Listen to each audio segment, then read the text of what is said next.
창세기 33장 1절부터 봉독해 드리겠습니다.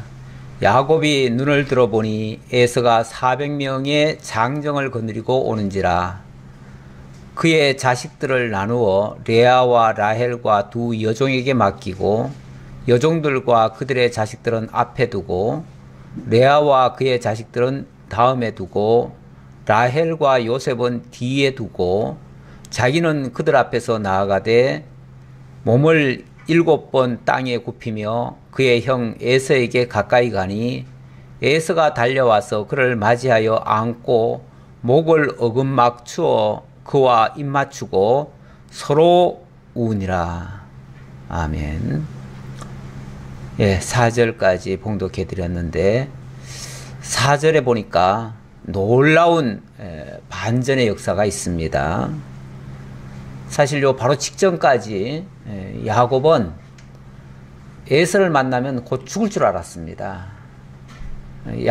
야곱을 만나는 순간 바로 달려들어서 억압하고 그리고 죽일 것으로 그렇게 생각했기 때문에 혹이라도 여차하면 자기는 도망을 가려고 에서를 저 앞에서 보는 순간부터 자기 여종들과 자식들은 뒤에 두었다. 그리고 또 어떻게 돼 있습니까? 가만히 보면 아주 순차적으로 이렇게 몇 단계를 만들어 놨어요. 그래가지고 1단계에서 동태 살피고 2단계에서 여차하면 1단계는 희생하더라도 그 다음 단계라도 보호하고 또 여차하면 마지막에는 모든 걸 다 잃더라도 자기 생명은 살겠다고. 그래서 자기가 사랑하는 자는 좀 뒤쪽으로 세우고 라헬과 요셉은 제일 뒤에 세웠대잖아요. 제일 아끼는 그런 사랑하는 아내이고 사랑하는 자식이에요. 그런 자식은 뒤에 두고 뭐 조금 희생해도 괜찮다 생각하는 사람은 앞에 두고 여종들은 뭐 제일 먼저 총알바지처럼 앞에 세우고 아주 철저하게 계산적이고 이기적으로 행동하는 야곱의 모습을 볼 수 있습니다. 이렇게 두려운 마음으로 임했는데 상황은 전혀 뜻밖의 에서가 얼싸안고 입을 맞추고 또 울기까지 하면서 이렇게 반응이 나왔습니다. 참 야곱으로서는 상상도 못할 이런 놀라운 광경을 자기가 목도하게 되는데 이게 뭐 자기의 노력의 결과인가요? 자기 수고의 결과인가요? 전혀 그렇지 않지요. 그동안에 무슨 역사가 있었는지 야곱으로서는 잘 알지 못합니다. 그러나 분명한 사실은 우리 하나님께서 관여하고 계시다는 거, 우리 하나님께서 함께하고 계시다는 거, 그건 틀림없습니다. 그래서 에서의 마음을 다 녹여놓은 겁니다. 다 녹여놓은 거예요. 이미 지난번에 라반이 죽이려고 달려왔었지만 하나님께서 선악간에 너는 말하지 말라. 이렇게 중간에 막아주시고 그것을 선으로 바꿔주신 것처럼 에서도 400명이나 데리고 나올 때는 처음에는 아마 상당한 분노도 있었을 거예요. 틀림없이 있었을 거예요. 그랬는데 오는 도중에 하나님께서 어떤 역사를 하셨는지 자세히 성경 기록은 없으니까 그까지는 우리가 추정받기는 못하는데 하나님이 그 마음을 바꿔주신 것은 틀림없습니다. 이거는 야곱이 어떻게 했기 때문은 절대 아닙니다. 야곱이 어떻게 한 거는 어떻게 보면 비열한 행동밖에 안 했어요. 요 바로 직전까지도 야곱은 비열한 행동을 합니다. 그럼에도 불구하고 하나님께서는 거기에 대해서 책망하시는 것이 아니고 오히려 하나님께서는 모든 것이 합력하여 선을 이루어 가시는 그 모습으로 보여주고 있습니다. 어쨌든 지나온 과정을 보니까 순탄하지는 않았습니다. 야곱은 매 순간순간 어려움을 느꼈고 그것 때문에 곧 죽을 것 같았고 그래서 나오는 행동이 수단과 방법이었어요. 그랬는데 자기가 계획했던 일들은 다 수포로 돌아가고 그때마다 하나님의 특별한 역사로 이 모든 일을 반전시켜 주셨어요. 그리고 하나님께서는 거기에 대한 보증을 서두시리 하나님의 군대 마하나임까지 보여주시면서 내가 너와 함께하고 있다. 이걸 알려주셨어요. 그런데도 야곱은 믿지를 못한 겁니다. 믿지를 못했으니까 에서가 온다는 소식을 듣고 난 다음에는 발걸음이 떨어지질 않아요. 그래서 종들은 앞에다 다 보내놓고 심지어 자기 처 자식들까지 다 야복강을 건너게 해놓고 자기는 야복강을 못 건너는 거예요. 야복 나루터에서 쉽게 말하면 버팅기고 있는 거예요. 못 가겠다고. 오죽하면 하나님께서 여호와의 사자를 보내가지고 제발 가라. 네가 가야 된다. 라고 하니까 밤새도록 안 가겠다고 발버둥 치는 거 아니에요? 그래서 밤새도록 씨름했다잖아요. 밤새도록 씨름하면서 결국은 그 여호와의 사자가 지발로는 안 가니까 어떻게 해요? 발을 그 허벅지 관절을 어긋나게 해가지고 다시 말하면 자기 발로는 못 가게 만든 거죠. 그럼 아마 업어서 갔겠죠. 뭐 자기 발로 못 갔으면 업어 갔겠죠. 그렇게 해서라도 강제로라도 건너게 하신 거예요. 건너게 하고 오늘 내용을 보니까 맞닥뜨린 거예요. 맞닥뜨렸는데 이미 하나님께서는 완전히 다 전세를 바꿔놨어요. 하나님이 괜히 가라고 하는 거 아니에요. 사지에 몰아넣는 거 아니에요. 하나님께서 다 준비해놓고 가라고 하시는 거예요. 그러니까 하나님이 가라고 했을 때는요, 그냥 믿고 가면 돼요. 그런데 가라고 해도 저희 가면 죽어요, 나는 못 가요, 이러고 있는 거잖아요. 그렇죠? 그런데 하나님께서는 결국은 자기로 하여금 자포자기를 만들죠. 뭐 다리가 이제 절름발이 됐으니까 자포자기 된 거 아니에요? 자포자기 되니까 이제는 뭐 죽이든지 살든지 당신 알아서 하시오 했을 때 하나님께서 다 해놓으신 거예요. 해결을. 그래 놓고는 하나님께서 너의 이름을 앞으로는 더 이상 야곱이라 하지 않고 이스라엘이라 하겠다. 앞으로는 이스라엘로 불러주겠다 그래요. 야곱은 경쟁자라는 뜻인데 이스라엘은 승리자라는 뜻이에요. 하나님과 겨루어서 이긴 자라는 별칭이 붙었어요. 하나님도 이기면 세상에 질 존재가 있나요? 하나님도 이겨먹는 사람이 세상 그 어느 것에 지겠습니까? 다 이기죠. 앞으로 야곱 앞에 만약에 걸리적거리는 존재가 있다면 다 이겨먹고 넘지요. 그렇죠? 하나님 그렇게 하시겠다는 거예요. 내가 그렇게 할 거야. 그렇게 할 거니까 두려워하지 말고 그냥 건너가. 내 말 들어. 그 말이죠. 그래도 못 가겠는데요. 그러면 네 다리 내가 주저앉혀서라도 내가 끌고 간다. 그리고 하나님이 끌고 가시는 거예요. 네. 어떤 면에서 자기가 이제 다 죽은 거예요. 자기가 꺾인 거예요. 다리가 꺾였다는 말은 자기가 꺾인 거예요. 자기 고집도 꺾인 거고 자기 욕심도 내려놔야 되고 이제 더 이상 이제는 죽이든지 살리든지 주님 뜻대로 하소서 이런 이제 자포자기죠. 사실은 그렇게 지는 것이 사실은 이기는 겁니다. 지는 게 이기는 거예요. 우리 고집으로 하나님이 이겨먹으려고 하지 말고 하나님의 뜻에 내 고집을 꺾어야 돼요. 내가 져야 돼요.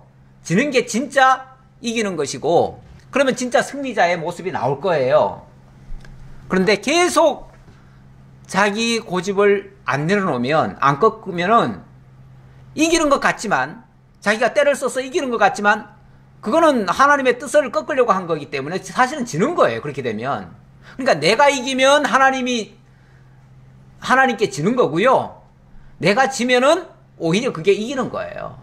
그러니까 우리 기독교인들은요, 어떤 면에서 내가 져야 된다, 내가 죽어야 된다, 나라고 하는 존재가 살아있고 내가 이기려고 하면 하나님의 뜻을 꺾으려고 하는 결과밖에 안 되기 때문에 그건 결과적으로는 패배자의 삶이 되는 거예요. 승리자의 삶이 아니고, 하나님은 철저하게 내가 너와 함께하며 너를 승리자로 만들어 주겠다. 그래서 이름까지도 이스라엘 이렇게 바꿔준 거 아닙니까? 그러니까 앞으로는 어떤 경우에도 이기게 될 거예요. 이기게 하실 거예요. 우리 권사님 늘 기도하실 때 하나님 택한 백성들 반드시 하나님이 함께 하시고 승리케 하실 거라고 하는 이 확신 가지고 계시는데, 야곱의 이스라엘로 바뀌어진 그 이름을 굳게 믿고 있는 기도예요. 제가 봐서는 그런 기도예요. 우리가 그런 믿음으로 나아가면 세상에 사실 겁날 게 하나도 없어요. 사실 죽음도 겁날 게 하나도 없어요. 죽음 이유는 영원한 승리로 기결될 거니까. 그러니까 세상에 죽음까지 두려워하지 않는 사람은요, 세상이 감당치 못할 믿음을 가진 자예요. 우리 히브리서에서 세상이 감당치 못할 믿음이라고 얘기하잖아요. 이런 믿음을 가진 자를 세상이 누가 감당하겠느냐, 누가 이기겠느냐. 우리가 그 믿음 가지고 있으면요, 세상에 겁나는 거 하나도 없습니다. 넉넉히 다 이겨내고 승리하고 영광 돌리며 찬양하며 기쁨으로 살아갈 수 있습니다. 세상 현실 때문에 어려워하는 일은 별로 바람직한 모습은 아닙니다. 자, 어쨌든 이제 33장으로 들어오니까 드디어 하나님께서 베델로 올려 보내시는 그런 장면이 나오는데, 그런데 또 여기서도 야곱은 아직까지 완전히 죽은 건 아니에요. 여전히 야곱은 자기 고집을 완전히 내려놓지는 않았어요. 억지로 끌려서 약곡강까지는 건넜는데, 물론 그거 건너기도 쉽지 않았어요. 쉽지 않았는데 그거는 어쨌든 건넸어요. 자의에 의해서가 아니라 타의에 의해서 끌려서라도 건넜어요. 거의 건넌 것까지는 좋은데 그 다음 단계가 또 발이 안 떨어져요. 왜? 에서가 곧 오니까. 그런데 이제 오늘 내용을 보니까 에서가 180도 변한 모습으로, 자기가 생각했던 것과는 전혀 다른 모습으로 다가옵니다. 그리고 조금 전에 읽었던 말씀처럼 정말 얼싸안고 울면서 입 맞추는 이런 모습까지 보여주면서, 이거는 아주 친밀한 관계에서만 하는 행동이거든요. 그런데 뭐 이렇게 원래 우애가 좋았던 형제가 아니잖아요. 진짜 원래 이런 사람이어서 그렇다 그러면은 상관없어요. 그런데 지금 그런 뜻이 아니잖아요.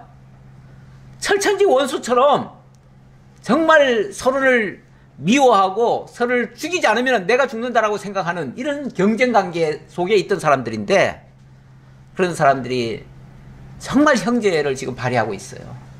이 형제가 어디서 나온 걸까? 하나님의 감동으로 되어진 일이죠. 하나님의 역사로 말미암아 되어진 일이죠. 그 이외에는 할 말이 없습니다. 다른 해석이 여기에 덧붙일 수가 없습니다. 야곱이 눈을 들어보니 에서가 400명의 장정을 거느리고 오고 있는지라 그의 자식들을 나누어 레아와 라헬과 두 여종에게 맡기고, 여종들과 그들의 자식들은 앞에 두고 레아와 그의 자식들은 다음에 두고 라헬과 요셉은 뒤에 두고. 얼마나 참 차별을 합니까? 우리 야곱의 참 비열한 모습을 여기서도 엿볼 수 있는데, 이렇게 사람을 차별하고요, 자기가 사랑하는 사람은 아끼고요, 그다지 사랑하지 않는 사람은 좀 희생해도 괜찮다고 생각하고 앞에 내보내고, 이런 모습 아주 참 안 좋은 모습입니다. 그래 놓고 3절, 자기는 그들 앞에서 나아가되 몸을 7번 땅에 굽히며 그의 형 에서에게 가까이 가니. 이것도 좀 과도한, 좀 비굴한 모습 같은 모습이에요. 그렇죠? 정말 하나님이 자기와 함께하고 있고 반드시 승리케 하신다는 것을 바로 직전에 얘기해 주셨잖아요. 앞으로 무슨 일을 만나든지 어떤 일을 당하든지 너는 이길 거야. 너는 승리자야. 이미 승리자야. 왜? 내가 너와 함께 하니까. 너는 승리자야. 라고 하는데도 불구하고 저 에서가 날 죽이면 어떡하나 싶어가지고 그냥 벌벌벌벌 떨면서 몸을 7번 숙이고 아마 하나님 앞에도 7번 머리 안 숙였을걸요? 그런 존재가 지금 인간 그 무슨 대단한 존재라고 인간 앞에 7번이나 머리를 조아리고 나 좀 살려주세요. 나 좀 살려주세요. 이런 어떤 비굴한 모습 그렇게 합니다. 이제 뭐 피하고 도망갈 수도 없으니까 이제는 진짜 죽임 막말로 와서 죽이면 죽는 거예요. 이제 왜? 다리가 부러져가지고 부러진 건 아니지만 다리가 어긋나가지고 지금 걷지도 못해요. 옛날 같으면은 여차하면 도망이라도 가지요. 이제는 도망도 사실은 못 가요. 이제는 어쩔 수가 없어요. 이제는 뭐 무조건 이제는 맡기는 수밖에 없어요. 그런 상태. 그런 상태인데 그러니까 이제 이렇게 비굴한 모습을 보이는 거예요. 그렇게 해서라도 어떻게 살려고 하는데 뜻밖의 에서의 반응이 전혀 달라요. 전혀. 에서가 달려와서 보자마자 막 달려오는 거예요. 달려오더니 이러지 말라고. 왜 이러냐? 너 옛날에 이러지 않았지 않느냐? 그렇죠. 야곱이 옛날에 그랬었나요? 자기 이겨먹으려고 얼마나 그랬는데요. 동생이지만 자기 이겨먹으려고 수단 방법 안 가리고 그렇게 하던 자가 이게 웬일이냐? 네가 왜 이렇게 나한테 이렇게 절까지 해가면서 이러냐? 그러지 말아라 하고서 아마 이렇게 와가지고 이렇게 세웠을 거예요. 아마 이렇게 세우면서 그러면서 막 껴안고 막 눈물을 흘리면서 네가 왜 이러냐? 이러지 말아라. 막 그러면서 뭐 또 한편으로는 반갑다 뭐 이런 온갖 좋은 말로 다 해주는 거예요. 뭐 아마 야곱은 오자마자 그냥 에서가 그냥 한 대 때리고 시작할 것 같은데 그게 아니고 얼싸 안고 눈물 흘려가면서 얘기를 하니까 너무 감격이 되는 거죠. 그러면서 또 아주 자상하게 묻네요. 5절 에서가 눈을 들어 여인들과 자식들을 보고 묻되 너와 함께한 이들은 누구냐? 야곱이 이르되 하나님이 주의 종에게 은혜로 주신 자식들이니이다. 하나님이 주의 종에게 은혜로 주신 자식들입니다. 그러니까 에서를 주라고 그래요. 주. 에서를 주. 나의 임금이다. 그런 뜻이에요. 예. 나의 왕입니다. 나는 당신의 종입니다. 이런 식으로 얘기를 해요. 너무 자기를 비하하는 것도 좋은 건 아니에요. 예. 당당할 필요가 있어요. 우리는 하나님의 자녀로서 그렇다고 교만하게 행동하면 안 되겠지만 당당할 필요는 있어요.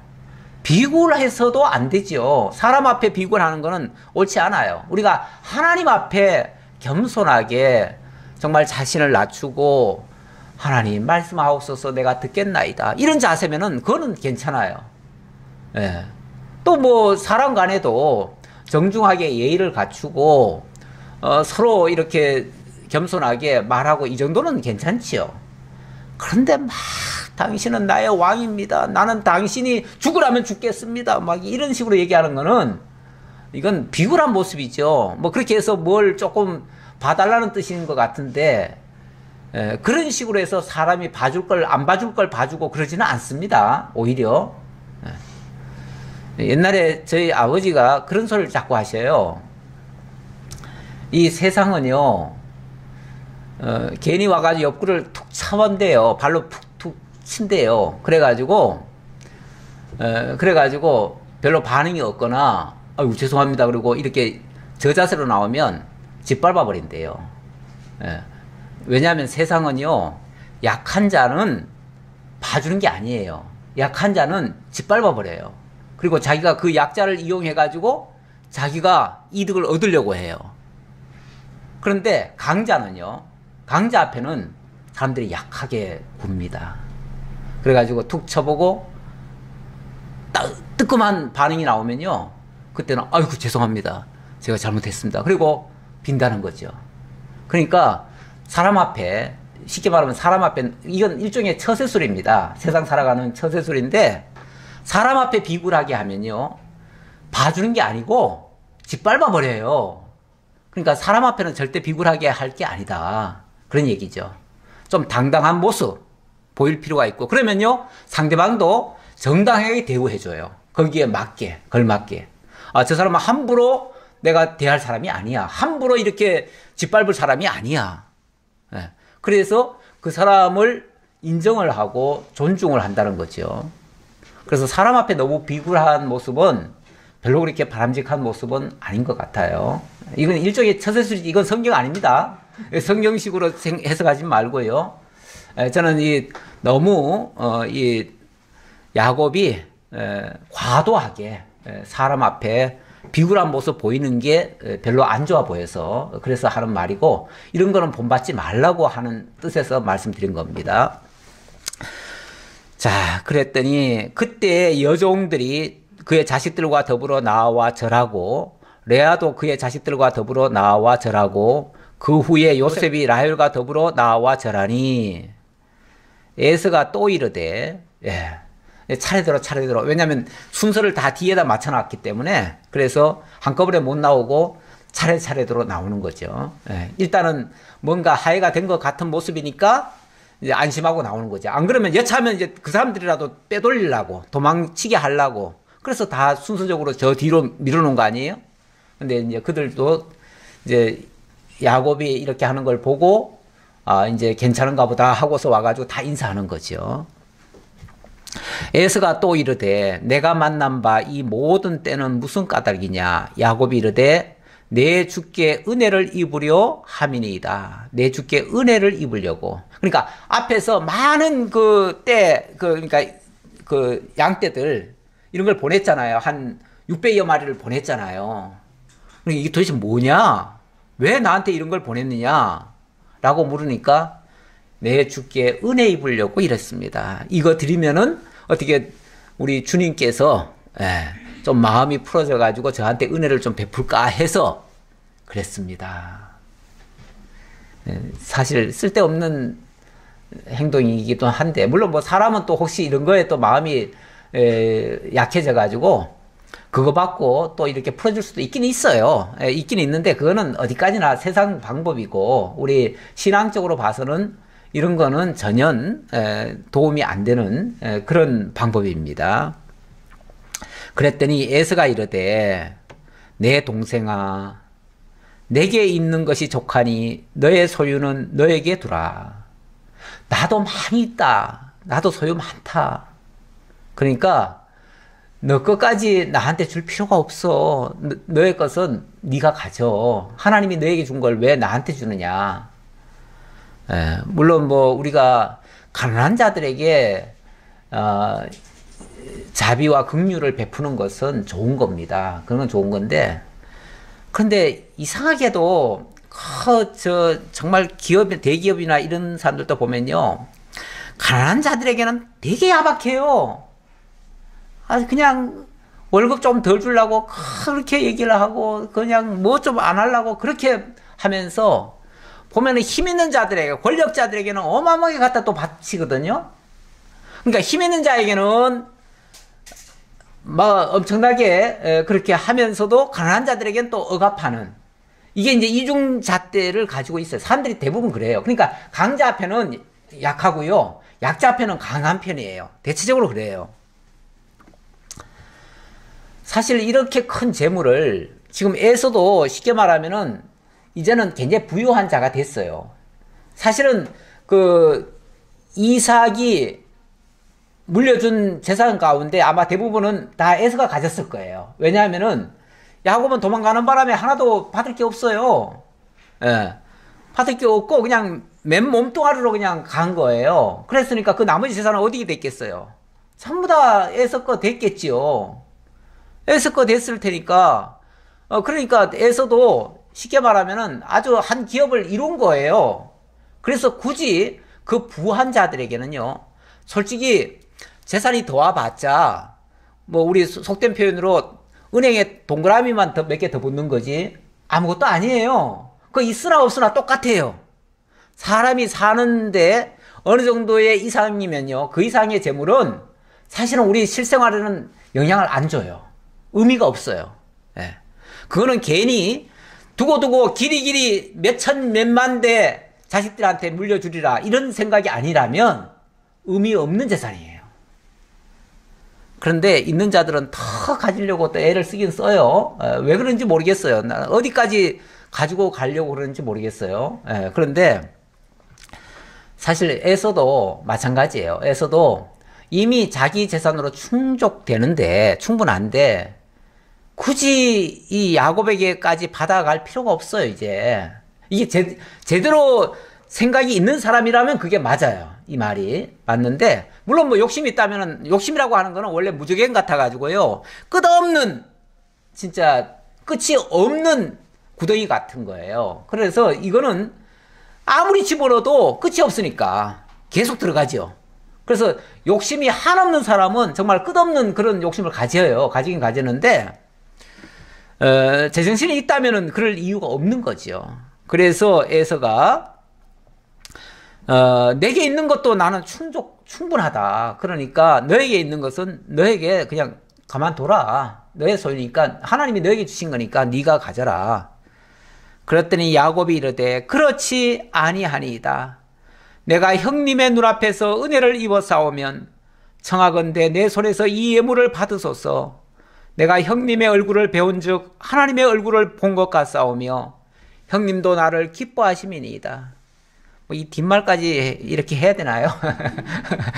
내가 형님 본 게 꼭 하나님 본 것 같습니다. 정말 어쩌면은 형님은 하나님처럼 되셨습니까? 그렇게 자비도 많고 이렇게 정말 나를 위해 주고 이러니 정말 나는 하나님 보는 것 같습니다. 하기야 하나님이 에서의 마음을 지금 감동시켜 가지고 그의 마음을 바꿔준 거는 맞아요. 그래서 에서의 이 말이나 이런 행동 속에 하나님의 그 은혜가 담겨 있을 수는 있어요. 그래서 그런 측면에서 정말 하나님을 뵌 것 같습니다. 거기에 감동하는 거는 뭐 틀린 말까지는 아닌데, 인간 에서에게 마치 아부하듯이 하는 말 같아서 저는 좀 듣기가 좀 그러네요. 그래서 인간을 너무 축해주는 것은 조금 별로 바람직하지는 않은 것 같아요. 자, 그 정도로 보고요. 뭐 그렇게 생각하든 안 하든 뭐 별 상관없습니다. 그러나 우리는 사람들을 통해서도 하나님의 은혜를 느낄 수는 있어요. 그래서 이런 은혜를 하나님 앞에 돌리면 돼요. 그렇죠? 하나님께 영광을 돌리고 하나님 찬양하면 돼요. 그런데 너무 과도하게 인간을 하나님처럼 높이는 거는 조금 위험한 모습이기도 해서 덧붙였습니다. 하나님이 내게 은혜를 베푸셨고 내 소유도 족하오니 청하건대 내가 형님께 드리는 예물을 받으소서 하고 그에게 강권함에 받으니라. 강권을 해서 정말 에서도 굳이 그게 필요는 없지만 그게 자기 마음이라니까, 내가 드리는 나의 정성이요 예물이요, 예물이라고 자꾸 주장하잖아. 예물, 내가 봐서는 뇌물 같은데 자꾸 예물이라고 주장하니까, 그래 네가 그런 아름다운 마음을 담아서 주는 거라면 내가 이 물건을 받는 게 아니라 너의 마음을 받겠다. 솔직히 에서는 이 재물 더 가진들 안 가진들 별 의미가 없어요. 그러니까 내가 그러면은 너의 마음을 내가 받으마. 그러면서 이제 받아준 거예요. 야, 진짜 이것만 보면은 천사 같네요. 에서가 어느 사이에 천사같이 하나님이 바꿔놨어요. 우리 신앙인들 중에서 흔히 그런 표현을 쓰지요. 사람은 잘 안 바뀐다고. 잘 안 바뀌어서, 그래서 우리가 아무리 예수를 오래 믿고 그 신앙생활을 많이 했어도 그 본성은 어디 가지 않는다. 그래가지고 나중에도 너무 기대하지 말자. 이거는 너무 기대했다가 실망할까봐 하는 소리고, 사실 하나님이 못하시는 일이 어디 있어요. 하나님이 바꾸시면 얼마든지 바꾸지요. 사실 우리가 예수 안 믿다가 예수 믿은 것만 해도 대단하게 사실 바뀐 거예요. 이거 제정신으로는 못 믿을 상황이에요. 그렇죠? 우리가 어떻게 하나님, 보이지도 않는 하나님, 그 하나님을 어떻게 믿겠어요? 그런데 지금 내가 믿었다는 그 자체만 해도요, 벌써 하나님을 인식하고 있다는 얘기 아닙니까? 하나님을 인식하는 그 사람의 마음 속에는요, 이미 가치관이 다 바뀐 거예요. 바뀌었어요, 이미. 바뀌었는데 육체 소욕이라는 게 여전히 육체를 가지고 있는 동안에 나와요. 그래서 그 육체 소욕 때문에 때때로 안 변한 것 같은 모습이 보이는 거지 중심이 안 바뀐 건 아니에요. 중심은 이미 바뀌었어요. 그 영혼도 이미 바뀌었어요. 새로운 피조물이에요. 틀림없이 우리는 예수 믿고 바뀌는 사람들이에요. 안 바뀔 리가 없어요. 바뀌었는데 다만 옛 행동이 나와요. 옛 행동이 나와요. 네. 가끔 집사람이 저보고 그래요. 김유신 말처럼 행동하지 말라고. 아니 이게 습관적으로 제가 하는 게 있어요. 그러면 어느 순간에 뭐 하다 보면요 내가 그냥 습관적으로 하는 거예요. 습관적으로 하는데 그게 김유신 말이 그러잖아요. 의뢰이 김유신이가 타기만 하면 기생집 가는 줄 알잖아. 그래가지고 그냥 말한테 이래야 하지 않아도 말이 알아서 기생집으로 가줘요. 그거는 우리 육체 소욕이 내가 의식하지 않으면요 본성대로 가요. 그냥 가는 거예요. 그렇죠? 본성대로 가요. 그런데 이걸 뭘로 억제를 합니까? 나의 중생한 이성이 성령의 인도를 따라서 이거를 자각을 하는 거죠. 자각을 하면 아차 이러면 안 되지 하고서 자기를 깨우치는 거죠. 부단히 우리는 이걸 깨우치는 거예요. 그 깨우치는 걸 뭐라고 표현하냐면 뭐 뉘우침이라고도 얘기하고 깨우침이라고도 얘기하고 또 이걸 뭐 전통적으로는 이걸 회개라고도 표현을 해요. 우리가 사실은 예수 믿고 난 다음에 이 회개라고 하는 거 우리 뭐 신앙적으로 뭐 보면은 우리가 이미 구원 받았고 이미 다 제사함 받았는데 무슨 또 해결을 하느냐 이렇게 또 얘기하시는 분들이 있는데 이 근본적인 해결을 얘기하는 게 아니에요. 우리 삶 속에 실수하는 게 너무 많아요. 그리고 본성적으로 나도 모르게 나오는 행동들이 너무 많아요. 이런 것들은요 계속 고쳐가지 않으면 안 고쳐져요. 경건의 연습처럼 우리 사도 바울도 그랬잖아요. 경건의 연습 하라고요. 그렇죠? 이거는 육체의 연습도 자기를 단련시키고 새롭게 하는데 유익해요. 당연히 경건의 연습도 해야지요. 경건의 연습이라고 하는 거는 나의 잘잘못들을 찾아가지고 그것에 대한 반성을 하고 하나님의 말씀대로 새로 고쳐가는 일들이에요. 자, 이런 일들이 우리는 끊임없이 계속 되는 거예요. 이거는 죽을 때까지 가는 거예요. 왜? 죽을 때까지 우리 행동이 나오니까. 그런 게 나오니까 고쳐가야지. 나는 이미 다 됐어. 더 이상 고칠 것도 없고 회개할 것도 없어. 그러면 뭐가 되죠? 선줄로 아는 자는 넘어질까 조심하라. 아니 사도 바울이 몰라가지고 그거 뭐 한번 구원 받았으면은 영원히 구원 받았다는 사실을 몰라가지고 그 말 했겠어요? 네. 이미 그렇다고 해가지고 구원 받았다고 해가지고 자고하고 더 이상 돌이킬 생각이 안 하면은 어느 순간 자기가 또 넘어진다 그 말이에요. 또 넘어져요. 틀림없이 실족돼요. 네. 왜? 세상의 무수한 일들 속에서 나의 육체가 반응을 하니까. 그 반응하면 그 반응은 틀림없이 악한 쪽으로 가니까. 내가 성령의 인도 따라서 중생한 이성이 통제하지 않으면, 통제 작동 기능이 없으면 우리는 언제든지 과거로 돌아가요. 그렇다고 구원을 잃는다는 얘기가 아니에요. 그 차원이 아니라 우리 행동이 개참한 행동이 나온다 그 말이에요. 옛날 그 본성이 나온다 그 말이에요. 그러니까 이거는 끊임없이 내가 개선을 해가야 되는 거지. 그리고 나중에 그것이 경건의 연습이 돼가지고 내 몸에서 자연스럽게 나올 정도까지, 자연스럽게 선행이 자연스럽게 나올 수 있도록 있을 때까지 끊임없이 자기를 채찍질하고 자기를 그래서 오죽하면은 사도 바울은 나는 날마다 죽노라 그랬잖아요. 날마다 죽는 게 뭐가 죽는 거예요? 이 육체의 소욕, 이 본성 같은 게 날마다 죽어가야 되지요. 죽어가고 나의 새로운 피조물로 통제받는 그 새로운 나라고 하는 존재가 계속 자라가야지요. 그러면은 어느 순간에 자기는 모르는데요. 아이들이 커가는 그 자신은요, 자기가 크는지를 잘 몰라요. 그런데 이따 끔 보는 사람은 어떻게 해요? 어휴, 많이 컸네 그러잖아요. 많이 컸네. 그런 것처럼 나도 모르는 사이에 어느 순간 그 사람을 다시 보면요, 와, 이 사람 많이 변했네. 우린 변했다고 얘기하는데 이게 좋게 된 거지요. 좋게. 사실 변하면 안 되죠. 원칙은 변하는 게 아니라 새롭게 좋게 바뀐 거죠. 바뀌었는데 이렇게 되는 것은 우리가 끊임없이 바꿔가야 될 부분입니다. 이거는 뭐 죽을 때까지 다 됐다고 말할 수가 없어요. 우리는 죽을 때까지 다 되지 않습니다.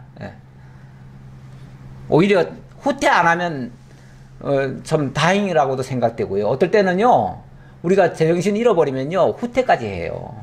후퇴까지 할 수 있기 때문에, 그래서 깨어 있어야 돼, 늘. 그게 필요해요. 에서가 이르되 우리가 떠나자. 내가 너와 동행하리라. 내가 너와 동행하리라. 야, 야곱아, 동생아, 너무 반갑고 이제 우리는 다시 헤어지지 말자. 우리가 왜 이렇게 헤어졌어야 됐니? 과거 생각해 보니까 나도 잘못한 거 많아. 나 너 책망 안 해. 너 그럴 수 있어. 그리고 다 이해하면서, 그러면서 이제 앞으로는 내가 과거 더 이상 묻지 않을게. 이제 같이 살자. 이러는 거예요. 얼마나 좋은 얘기예요. 그러면, 아휴, 형님 고맙습니다. 제가 이제 고향 땅으로 돌아는 가야 되는데, 솔직히 형님 무서워가지고 나 못 갈 뻔했는데, 형님 이렇게 말씀해 주시니, 이제부터는 안심하고 가겠습니다. 그러지요. 같이 살지요. 이러면 얼마나 좋겠어요. 그런데, 마음 한구석에는, 형이 지금 날 이렇게 마음 녹여가지고, 어디로 끌고 가가지고 나 죽이려고 그러는 거 아니야? 이 생각이 아직 있어요. 아직 있어요. 그러니까, 예, 고맙습니다. 그럼 제가 따라가지요. 이렇게 말합니까? 그렇게 말하지 않아요. 13절. 야곱이 그에게 이르되 내 주도 아시거니와 자식들은 연약하고 내게 있는 양떼와 소가 새끼를 데리고 있은즉 하루만 지나치게 몰면 모든 떼가 죽으리니 청하건대 내 주는 종보다 앞서 가소서. 나는 앞에 가는 가축과 자식들의 걸음대로 천천히 인도하여 세일로 가서 내 주께 나아가리이다. 자, 어쨌든 일단은 변명으로 돌려댔지요. 이게 지금 자기 중심적으로 하는 말일까요? 세일로 가고 싶은 마음이 있어요, 없어요? 전혀 없어요. 고향 땅, 그러면 세일은 간두고 고향 땅은 가고 싶겠죠. 고향 땅은 가고 싶은데 지금 이제 에서가 세일로 이미 이제 옮긴 것 같아요. 옮겼으니까 그리는 갈 마음이 없어요. 없으면서도 내가 나중에 천천히 이렇게 빨리 가면 안 되니까 지금 천천히 내가 뒤따라 갈 테니까 형님은 먼저 가세요. 먼저 세일로 가 계시면 제가 천천히 뒤따라 가겠습니다. 그러고 나중에 왜 안 하느냐 그러면 아이고 제가 또 무슨 이유가 있고 무슨 뭐가 해서 이렇게 안 갔습니다. 이러겠지. 지금 변명으로 돌려댄 건지 전혀 가고 싶은 마음 없어요. 그랬더니 에서가 이르되 내가 내 종 몇 사람을 너에게 머물게 하리라. 야곱이 이르되 어찌하여 그리하리이까. 나로 내 주께 은혜를 얻게 하소서 하매. 그러니까 또 에서가 더 또 마음을 넓혀서 얘기를 하네요. 그래, 내가 그렇겠구나. 다 이해하죠? 그렇겠구나. 그러면은 내가 내 종들 몇 사람을 여기 놔두고 갈 테니까 이 종들의 인도를 받아서 천천히 와라. 천천히. 천천히 와도 된다. 괜찮다. 다 편히 봐주고 다 해주겠다는 거 아니에요. 그랬더니 야곱이 이게 또 걱정되는 거예요. 그 종들을 남겨놓으면 안 갈 수가 없잖아, 또 언젠가는. 그러니까 가기 싫으니까 또 핑계를 대요. 아니, 어떻게 그렇게까지 하십니까? 그렇게 할 필요가 있겠습니까? 그러면서 야곱이 이르되 어찌하여 그리하리이까? 뭐 그렇게까지 할 필요가 있습니까? 뭐 그런 뜻이겠죠. 그러면서 나로 내 주께 은혜를 얻게 하소서 하며 내 주께 은혜를 얻게 하소서. 그러니까 저를 그냥 제 마음 편하게 해주신다면 그냥 가주세요. 그냥 가주시는 게 저를 돕는 겁니다. 제게 마음을 편하게 하는 겁니다. 만약에 그 종들이 있으면 제가 얼마나 마음이 또 불편하겠습니까? 그러니까 그냥 제가 갈 테니까 나중에 꼭 갈 테니까 그냥 먼저 가세요. 걱정하지 마시고. 이거 그냥 변명차 하는 거지 전혀 사실은 그 마음이 없어요. 예, 없어요. 그 마음이 없다는 거는 뭘로 드러나죠?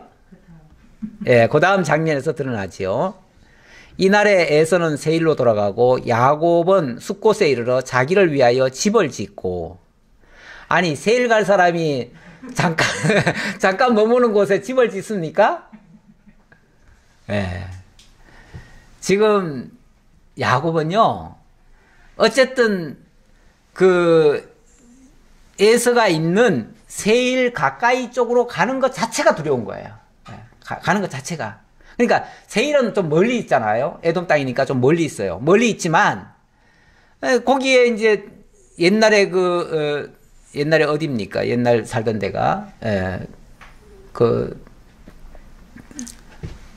원래는 그 가드 땅 그쪽이죠. 그랄 땅 거기에 이제 원래 이삭이 있었고 뭐 물론 옮기기는 몇 군데 옮겼지만은 좀 약간 아래쪽이에요. 아래쪽이다 보니까 이 에돔 쪽하고 좀 가까울 수가 있어요. 그 지역이. 그러니까 거기까지 가는 것 자체가 겁이 나는 거예요. 겁이 나서 아유 그냥 우리 이 정도쯤에서 여기 가만히 보니까 여기는 안전할 것 같다. 여기서 그냥 살자. 그리고 그냥 거기서 그냥 집을 지어버리잖아요. 집을 짓는다는 건요 오래 살겠다는 뜻이에요. 이건 뭐 원래 나그네들이 그렇게 집에 집착하지 않습니다. 그런데 집에 집착한다는 거는 이거 오래 살겠다는 뜻이에요. 자, 그래서 일단은 집을 지었다. 그리고 우리간을 지었으므로 그 땅 이름을 숫곳이라 부르더라. 이 숫곳이라는 말 자체가 뭐냐면요, 우리간이다 또는 뭐 막들이다 뭐 이렇게 얘기를 해요.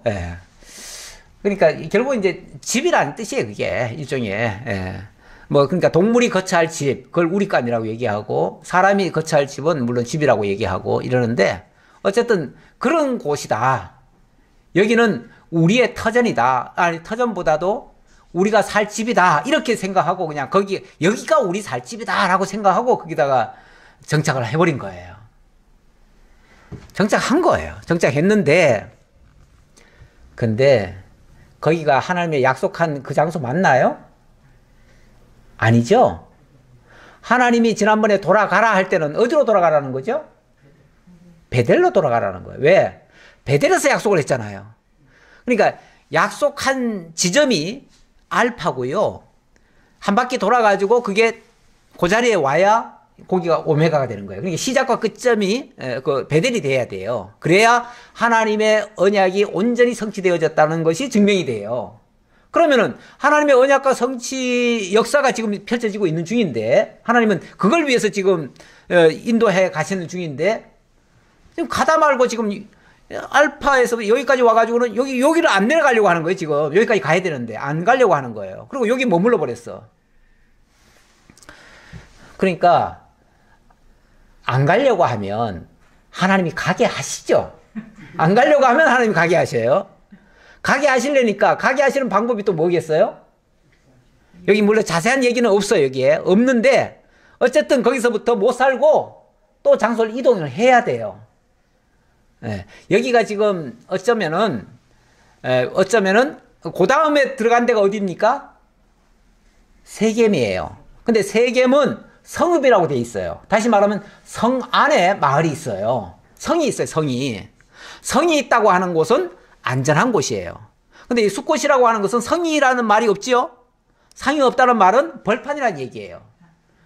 그 벌판이라고 하는 곳은 사실은 이 외적의 침입이 많아요. 그래서 여차하면, 왜냐면은 그쪽 사람들은요, 주로 이 목축을 하다 보니까 이리저리 이동을 해요. 이동을 하는데 이동하다가 정말 힘 있는 자들이 그냥 차지하려고, 쉽게 말하면 있는 자들을 또 내쫓아버리기도 해요. 그러면 그쪽이 안전지대가 아니에요.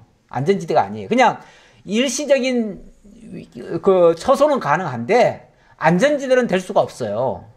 그러니까 결국은 거기 못 사는 거예요. 거기 살려고 아예 집까지 지었지만 못 사는 거예요. 그러니까 이게 이제 하루아침에 이렇게 이동한다는 건 아니에요. 이미 여기서 어느 정도 정착을 하려고 했어요. 그러다가 몇 년 있다가 이제 옮기는 거예요. 예, 몇 년 있다가 옮겼다는 거는 어떻게 알 수가 있냐면 나중에 이 디나 사건이 발생하잖아요.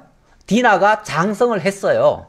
예, 그걸 연대를 이렇게 계산을 해보면은 제법 시간이 흘렀다는 얘기예요. 예, 그러니까 이제 옮겼을 때와 벌써 나이가 벌써 시집갈 나이 정도가 됐을 때 이거는 완전히 그 시간차가 꽤 크잖아요. 예, 그래서 그걸 가지고 계산해 보면 제법 살았는데 결국은 못 살고 그곳을 옮길 수밖에 없었다. 이렇게 추정이 가능합니다.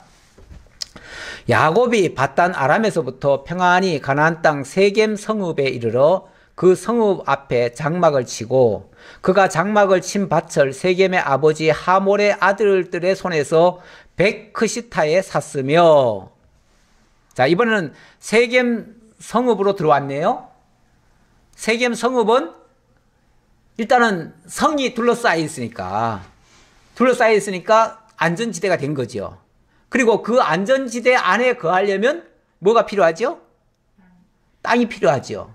땅이 필요하니까 그 땅을 산 거예요. 돈을 주고 산 거예요. 또 땅도 마찬가지입니다. 땅을 확보했다고 하는 거는요, 이제 그곳에서 완전히 정착하겠다는 이제 의도예요. 나그네가 땅까지 사지는 않습니다. 집이라고 하는 거는 막말로 이 사람들의 집이 뭐 그렇게 대단한 우리처럼 완벽한 집은 아니에요. 예. 일종의 장막에서 조금 더 발전한 정도의 집이에요. 그러다 보니까 여차하면 집은요 옮길 수도 있어요. 예. 그런데 땅이라고 하는 거는 옮길 수가 없어요. 그래서 이 땅까지 확보했다고 하는 건요 완전히 거기 눌러 앉겠다는 확실한 이제 증거예요. 증표예요. 그래서 이 세겜성에 들어와 보니까 세겜성은요 숫곳에 비해서는 훨씬 더 발전된 곳이고요, 안정된 곳이고요, 보장되는 곳이에요. 그러니까 여기가 좋사오니 이 정도면 이제 만족하니 여기에 이제 살겠습니다, 눌러 앉겠습니다 라고 땅까지 사가지고 거기다 장막을 치고, 그리고 이제 완전히 이제 여기는 이제 하나님이 인도해 주신 곳입니다 하고 뭐까지 합니까? 20절 거기에 제단을 쌓고 그 이름을 엘로헤 이스라엘이라 불렀더라. 하나님이죠. 하나님, 나의 하나님, 이런 뜻이에요. 하나님, 이스라엘의 하나님. 엘로헤는 뭐 마찬가지도 다 하나님이죠. 하나님은 이스라엘의 하나님이시다. 자기 이름이 이스라엘이잖아요. 그러니까 결국은 이제 야곱이 생각할 때 하나님은 바로 나의 하나님이시다. 뭐 이 고백이야 좋은 고백이에요. 나쁜 고백이 아니에요. 그런데 자기 중심적으로 해석한 이름이죠. 왜? 하나님이 나와 함께 하셔서 내 편이 되셔서 여기까지 안전하게 이제는 정착할 수 있는 이 좋은 땅을 주셨으니 이제 여기서 하나님 섬기며 살겠습니다. 뭐 좋은 거예요. 나쁜 소리 아니에요. 하지만 여기가 하나님이 약속한 장소라고, 하나님이 가라고 하신 장소라고 착각을 하는 거죠. 이건 틀림없죠. 왜? 여기도 뭐니까요? 약속했던 장소는 아니니까. 그러니까 이런 장소에 있으면은 하나님이 그냥 또 내버려 두실까요? 또 사고 나지요. 사고 납니다. 그래서 34장으로 넘어가면 곧바로 사고가 터지죠. 34장 조금만 볼까요? 레아가 야곱에게 낳은 딸 디나가 그 땅의 딸들을 보러 나갔더니 히위 족속 중 하몰의 아들 그 땅의 추장 세겜이 그를 보고 끌어들여 강간하여 욕되게 하고, 일단 거기까지 욕되게 하고, 사고도 아주 큰 사고가 나버렸습니다. 큰 사고가 났어요. 참 야곱에게는 딸이 하나밖에 없어요. 외동딸이에요. 외동딸이면 아무래도 귀하게 키웠을 수 있죠. 그런데 이 딸이 이 디나가 마시를 나갔다가 그만 추장에게 잡혔네요. 그래서 강제로 끌어들여서 아주 욕을 당했습니다. 그리고 나서 그 마음이 깊이 야곱의 딸 디나에게 연연하며 그 소녀를 사랑하여 그의 마음을 말로 위로하고 그의 아버지 하몰에게 청하여 이르되 이 소녀를 내 아내로 얻게 하여 주소서 하였더라. 그런데 이 세겜이 가만히 보면 그런대로 또 물론 처음에는 굉장히 무리수를 떴지만은 또 그 사랑하는 것도 진정인가 봐요. 그래서 진정 어린 마음으로 사랑했다고 하고 연연하는 그 마음으로 말로 위로하고 다시 말하면 뭐 사과도 하고 다 했겠죠. 그러면서 어떻게 해서든지 구슬러 가지고 자기 아내를 삼으려고 이렇게 지금 하고 있습니다. 심지어는 자기 말을 안 들으니까 자기 아버지 하몰, 그러니까 전 추장이시죠. 그러니까 그 하몰까지 앞세워 가지고 이 아내를 얻게 해달라고 이렇게 요청을 합니다.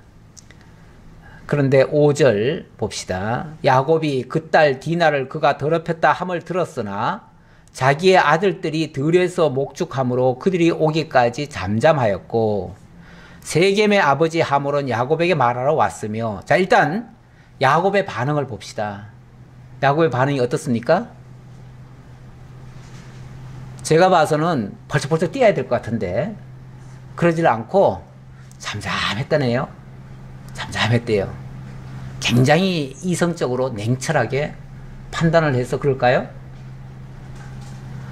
지금 야곱은 어찌됐든 거기에 와서 땅까지 확보는 했지만은 어찌됐든 남의 지역에 와서 지금 사는 존재예요. 그런 사람이 그 지역 사람들과 마찰이 크게 일어나면 뭐가 되죠? 그래서 못 살아요. 못 사는데 아마 별의별 생각이 다 있었을 거예요. 왜냐하면 나중에 보면요, 그 노하기도 했지만은 또 한편으로는 굉장히 근심을 또 했대요. 다시 말하면 생각이 많았다는 거죠. 복잡하게 계산을 해요. 야곱 계산 잘하잖아요, 원래. 계산을 어떻게 계산을 하냐면 내가 여기서 계속 살려면은 어떻게 해야 된다? 적당하게 타협을 해야 된다. 그리고 어쩌면은 이들과 통원하는 것도 자연스럽다. 그 지역에 사는데 계속 앞으로 살 거면은 그 지역 사람들과 같이 살 수밖에 없잖아요. 어울릴 수밖에 없잖아요. 그러려면 제일 좋은 방법이 뭐예요? 통혼이에요. 서로 결혼해야 돼요.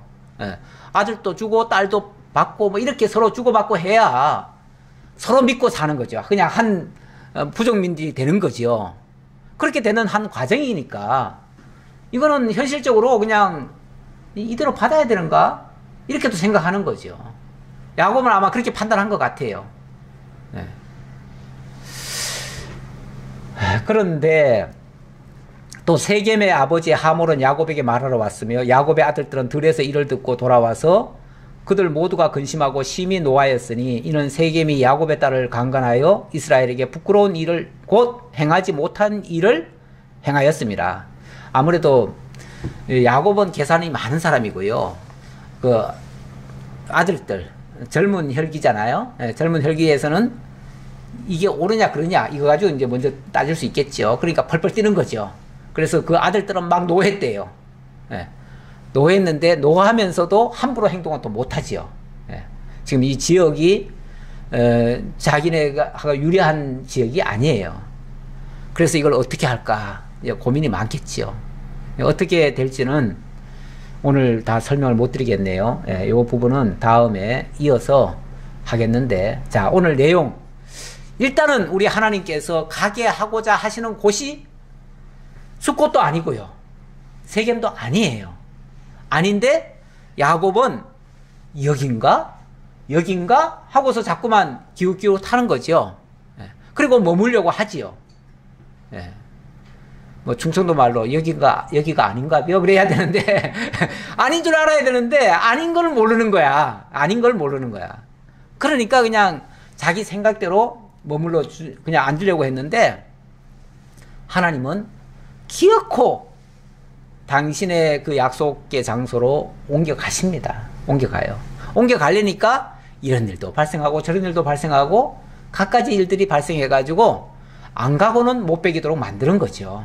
결국 이 모든 그 역사 과정에 하나님의 간섭하심이 있고 하나님의 인도하심이 있는 거예요. 하나님의 인도하심으로 결국은 약속의 땅으로 가는 것이고 그 언약도 성취되는 것이지 야곱이 어떻게 해서 된 건 아니었다. 이를 제가 결론적으로 말씀드리고 말씀을 마치도록 하겠습니다. 아버지 하나님 감사합니다. 오늘도 야곱의 일생 가운데서 또 가장 그 험난한 시절, 물론 하나님께서 지금은 회복의 시절이긴 하지만 회복의 과정에서도 많은 실수들이 나오고 있습니다. 아버지 하나님, 자기 임의로 생각하면 하나님의 뜻을 왜곡하게 되어집니다.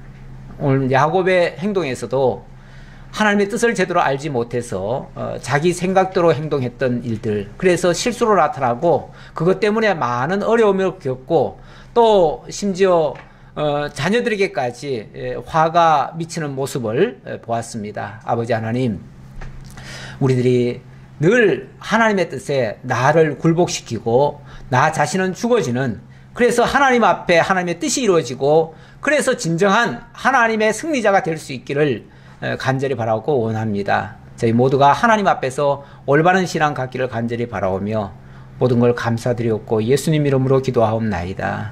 아멘.